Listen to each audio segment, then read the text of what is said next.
প্রতিষ্ঠার জন্য এবং অস্থিতিশীলতা দূর করার জন্য আমরা আজকে 7 দফা দাবি পেশ করব।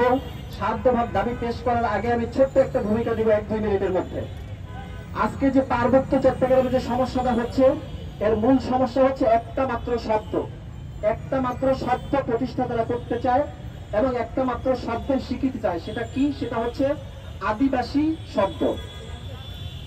দেশি বিদেশি বিভিন্ন মহলের প্ররোচনা এবং মদদে উপজাতিদেরকে উস্কানি দেওয়া হচ্ছে যে তোমরা সরকারের কাছে, বাংলাদেশ সরকারের কাছে আদিবাসী দাবি করো, তোমরা এই অঞ্চলে আদিবাসী। কেন তারা দাবি করছে? কারণ হচ্ছে আদিবাসী যদি স্বীকৃতি তারা পায়, তাহলে পার্বত্য চট্টগ্রামকে বাংলাদেশ থেকে বিচ্ছিন্ন করাটা সহজ হয়ে যাবে। আদিবাসী যদি তারা স্বীকৃতি পায়, তাহলে আন্তর্জাতিক আইন অর্থাৎ ILO কনভেনশন, তারপরে জাতিসংঘের 2007 সালের যে ঘোষণাপত্র রয়েছে, সেই ঘোষণাপত্র অনুযায়ী ওইখানে স্বায়ত্তশাসন দিতে হবে। ওইখানে যে সেনাবাহিনী আছে, সেই সেনাবাহিনীকে উচ্ছেদ করতে হবে। ওই জায়গার মালিকানাকে, ওই পার্বত্য চট্টগ্রামের ভূমির মালিকানা উপজাতিদের বুঝিয়ে দিতে হবে। ওই জায়গার সমস্ত কিছুর দায়িত্ব তাদের থাকবে।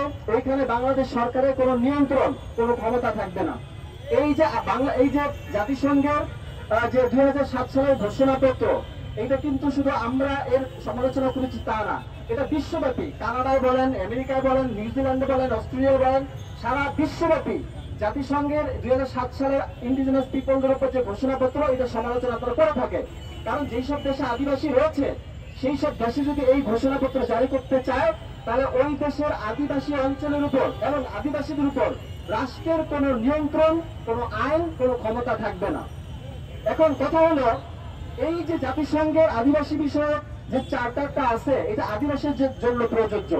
বাংলাদেশে যারা উপজাতি আছে, ক্ষুদ্র নৃগোষ্ঠী আছে, তারা কি আদিবাসী? তারা তো আদিবাসী না। যদি আদিবাসী হতো তাহলে তারা সেই রাইটস পেত। তারা আদিবাসী না বিধায় বাংলাদেশ সরকার জাতিসংঘের সেই চার্টারে স্বাক্ষর করেন নাই।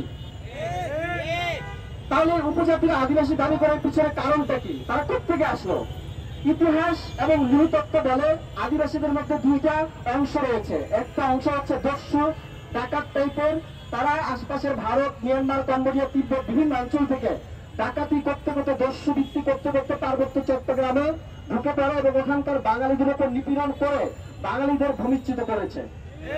আরেকটা অংশ আছে তারা ওই ডাকাত দস্যু উপজাতিদের মাধ্যমে নিপীড়নের শিকার হয়ে আশ্রয় প্রার্থী হয়ে শরণার্থী হিসেবে আমাদের পার্বত্য চট্টগ্রামে আশ্রয় নিয়েছিল। এই দুইটা উপজাতিদের অংশ আছে। এর বাইরে ওখানে কিন্তু কোনো আদিবাসী নাই। ওখানকার আদিবাসী বাঙালিরা। কাজেই এই যে আদিবাসী যে প্রচারণা চালানো হচ্ছে, এর পেছনের কারণ হচ্ছে জাতিসংঘের সনদ। 2007 সালে যে জাতিসংঘের সনদ, সেইটা আদিবাসী স্বীকৃতি যদি পেয়ে যায়, তারা এখানে আমেরিকা কাজ করছে, ভারত কাজ করছে, আরো নানান রকম NGO মিশনারি কাজ করছে। তারা প্ররোচনা দিচ্ছে যে তোমরা আদিবাসী দাবি করো। কারণ আদিবাসী দাবি করলে জাতিসংঘের ঘোষণাপত্র অনুযায়ী ওই অঞ্চলটাকে বাংলাদেশ থেকে বিচ্ছিন্ন করা যাবে। আমি আশা করি আপনারা বুঝতে পারছেন। এখন আমি আমাদের 7 দফা দাবি পেশ করব। যে 7 দফা দাবির সাথে বাংলাদেশের সার্বভৌমত্ব, বাংলাদেশের অখণ্ডতা এবং পার্বত্য চট্টগ্রামের শান্তি শৃঙ্খলা জড়িত রয়েছে। আমাদের 1 নম্বর দাবি হচ্ছে বাংলাদেশের উপজাতিদের সম্বোধনের ক্ষেত্রে রাষ্ট্রের অখণ্ডতা বিরোধী পরিভাষা, আদিবাসী ও যুগ্ম শব্দ ব্যবহার এবং বাংলাদেশের বাঙালিদের সম্বোধনে স্যাটেলার শব্দ ব্যবহারকে রাষ্ট্রদ্রোহিতা ঘোষণা করে প্রজ্ঞাপন জারি করতে হবে। ব্যক্তি, NGO, মিশনারি, গণমাধ্যম কিংবা প্রতিষ্ঠান যারা উপরোক্ত শব্দ ব্যবহার করবে, তাদেরকে কালো তালিকাভুক্ত করে এদের বিরুদ্ধে শাস্তিযোগ্য আইনানুগ ব্যবস্থা নিতে হবে। কোন বিদেশি অর্থাৎ ফরেনার ওসব শব্দ ব্যবহার করলে পররাষ্ট্র মন্ত্রণালয়কে শক্তভাবে তার প্রতিবাদ জানাতে হবে এবং রাষ্ট্রের অভ্যন্তরীণ বিষয়ে হস্তক্ষেপ আখ্যা দিয়ে আন্তর্জাতিক আইন ও নীতিমালা অনুযায়ী তাদের বিরুদ্ধে যথাযথ পদক্ষেপ নিতে হবে। আমাদের 2 নম্বর দাবি হচ্ছে অন্তর্বর্তী সরকারের সংবিধান সংস্কার কমিটিতে পার্বত্য চট্টগ্রাম সংশ্লিষ্ট রাষ্ট্র ও সংবিধান বিরোধী এবং জাতিগত বৈষম্যমূলক প্রচলিত আইন, চুক্তি ও বিধি সমূহ সংস্কার করে দেশের সকলের জন্য এক সংবিধান, ও এক আইন প্রণয়ন ও জারি করতে হবে। সংবিধান সংস্কারে অন্তর্বর্তী সরকারের সংবিধান সংস্কারে পার্বত্য চট্টগ্রাম সংশ্লিষ্ট আইন, চুক্তি ও বিধি সংস্কার, সংশোধন কিংবা নতুন আইন বা বিধিমালা প্রণয়নে সরকারকে অবশ্যই স্টুডেন্টস ফর সভারেন্টির সুপারিশ, পরামর্শ ও প্রতিনিধিত্ব রাখতে হবে।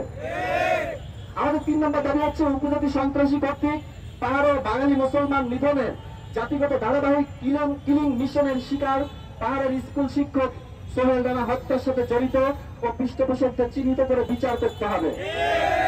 একই সাথে পার্বত্য চট্টগ্রামের সশস্ত্র সংগঠনগুলোকে স্বরাষ্ট্র মন্ত্রণালয়ের সন্ত্রাসী সংগঠন হিসেবে তালিকাভুক্ত করে দ্রুত ব্যবস্থা নিতে হবে।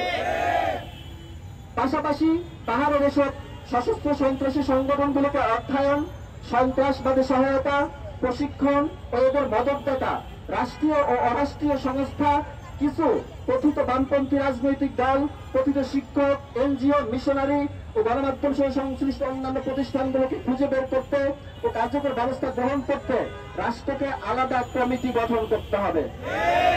আমাদের 4 নম্বর দাবি হচ্ছে ঢাকা বিশ্ববিদ্যালয় সহ দেশের সকল বিশ্ববিদ্যালয় সরকারি চাকরিতে উপজাতি কোটা বাতিল করতে হবে। পাহাড়ের বাঙালিদের বাদ দিয়ে উপজাতিদের জন্য কোটা রাখা মারাত্মক রকমের বৈষম্য, এই বৈষম্য বিরোধী আন্দোলনের ফসল নতুন বাংলাদেশে উপজাতি কোটা সম্পূর্ণ বাতিল করতে হবে। আমাদের 5 নম্বর দাবি হচ্ছে ইন্দো প্যাসিফিক স্ট্র্যাটেজিতে প্রবেশ করিয়ে বাংলাদেশকে ভারত, আমেরিকা বনাম চীন দ্বন্দ্বের প্রক্সি স্টেট বা বলির পাঠা বানিয়ে পার্বত্য চট্টগ্রামকে আরো বেশি অস্থিতিশীলতা ও ঝুঁকির মুখে ফেলে দেওয়া যাবে না। আমাদের দাবি হচ্ছে ইন্দো প্যাসিফিক স্ট্র্যাটেজির ক্ষেত্রে বাংলাদেশকে অবশ্যই নিরপেক্ষ ও ভারসাম্যমূলক ভূমিকা পালন করতে হবে। আমাদের 6 নম্বর দাবি হচ্ছে পার্বত্য অঞ্চলে চলমান অস্থিতিশীলতা নিরসন, সন্ত্রাস দমন ও শান্তি প্রতিষ্ঠায় জরুরি ভিত্তিতে প্রয়োজনীয় সংখ্যক সেনা ক্যাম্প বাড়াতে হবে। আমাদের 7 নম্বর দাবি হচ্ছে 1997 সালের চুক্তি অনুযায়ী উপজাতি সন্ত্রাসী কর্তৃক সশস্ত্র কার্যক্রম বন্ধ না করায় সংবিধান বিরোধী বৈষম্যমূলক পার্বত্য চট্টগ্রাম চুক্তি এবং 1900 সালের পার্বত্য চট্টগ্রাম শাসন বিধি বাতিল করতে হবে। সম্মানিত গণমাধ্যমের ভাইরা, এই ছিল আমাদের